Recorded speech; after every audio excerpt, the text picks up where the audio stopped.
When I was born, I slept 2 hours over a 12-hour period. I didn't cry, I only screamed all the time.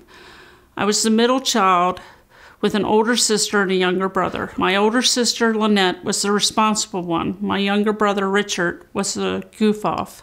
I had a high IQ, but many learning disabilities. In school, these learning disabilities were troublesome. I was also bullied by everyone, the teachers, the students, and their parents. After I got home from school, I would beat my sister and brother up out of anger of the bullying in school. After that, I was fine and I went about my day. My family wasn't a Christian family, and we only went to a local Lutheran church on Christmas and Easter. I never thought much about God. I didn't even know God as a child. As I grew up, things only got worse. My parents got divorced, and I blamed my mother for my father leaving. I would only learn the truth later about my father. Because I had failed twice in school, I was taller than the other students, and this made me stick out. High school and middle school were terrible times for me. I was the weird girl. I didn't like the things other girls liked. I wasn't interested in boys, and I liked skateboarding and riding bikes. After my father left, I started cutting myself because I got positive attention anytime I was hurt. I was hurting a lot inside.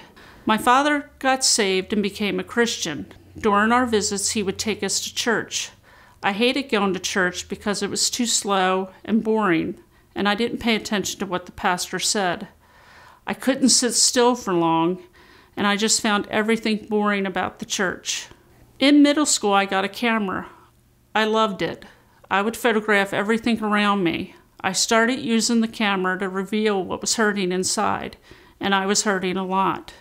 I graduated from high school and went on to college.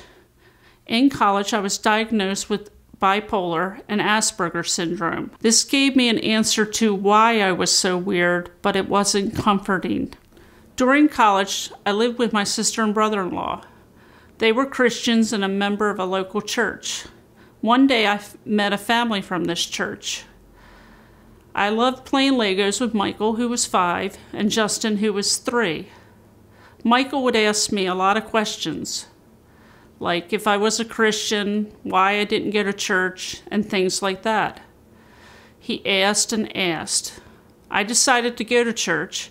I just went to get him to stop asking me the questions. But I didn't pay attention and I found it boring.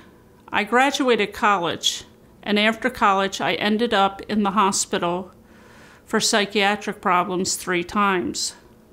I started blaming God for my problems. Why did God make me this way? Then one day at church, the pastor spoke on John 9:1-3. As he went along, he saw a blind man from birth.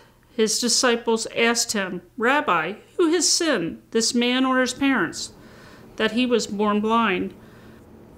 "Neither this man nor his parents sinned," said Jesus. "But this happened so that the works of God might be displayed in him." This verse made a difference in me. I realized God made me perfect, and I wasn't damaged the way the world saw me. After the first hospitalizations, I got saved and baptized. Our church just purchased a new baptismal pool, and I had to get baptized in front of the whole church. I didn't like being in front of people, but I did it anyway. I decided to go to graduate school because nothing seemed to be fitting in my life other than the church. I got accepted into a private art school, and unfortunately I was hospitalized 3 times during the 2 years I was there.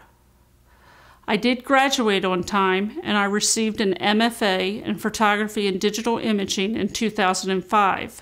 I thought I would be on easy street, living a high life of a wealthy artist, but God had different plans for me. In 2008, I went to Camp Echoing Hills with our church's youth group to document them caring for the campers, who were made up of disabled adults and children. I saw the blessings that were in my life because I had a nice home and a nice family. Most of the campers lived in special homes. At the end of the camp, I made them photo albums. I saw this small gift make such a big impression on them and realized that I was using my talents to serve God. In 2010, I went to the Ukraine for the first time on a missions trip. Again, I saw the blessings that I had in my life. A lot of the children didn't have many clothes or even toothpaste. They didn't have a parent to put them to bed.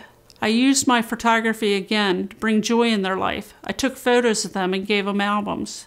They loved these photo albums. In November 2013, Pastor Oleg invited me to come to Ukraine and serve with him. I went to orphanages and elderly homes. He encouraged me to speak with the elderly women and men. I didn't know what to talk to them about. I lived in America. I lived pretty comfortably. The women in these homes suffered a lot, didn't have much, but with God's encouragement, I chose to share my story. They enjoyed me talking to them, enjoyed looking at photos of my family. And then Pastor Oleg asked me to speak to his church. With God's encouragement, I spoke to his church about being a believer and suffering a mental illness. His church was overwhelmed by my testimony, and I was overwhelmed by their response. I shared with his church my story. I shared how God was there during the darkest parts of my mental illness. I also shared how God uses serving to help heal your emotional pains. I love serving God, and I love sharing God's love. Everything is possible with God. God lifts up the weakest to do great things for his kingdom. It isn't a sin to hurt. Even during the darkest times of your life, God is with you. Even as I was in the hospital, alone and scared, God was with me. God is not a dead-end street, and his plan is everlasting life in his kingdom.